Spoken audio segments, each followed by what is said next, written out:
Now, let's take a look at how to make a voice recording. To record, press the Record Pause button. The indicator light will show solid red. Remember to hold the recorder 5 to 6 inches from your mouth for the best sound quality.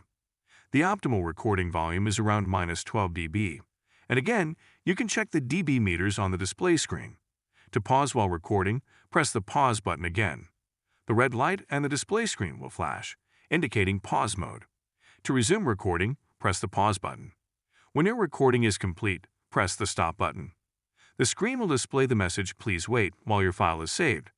The recorder is pre-configured to save your audio recording to the built-in memory in the Recorded Files section. The center button performs 3 actions: play, pause, and enter. Right now, we're going to cover how to play and pause an audio recording. To play, press the center button.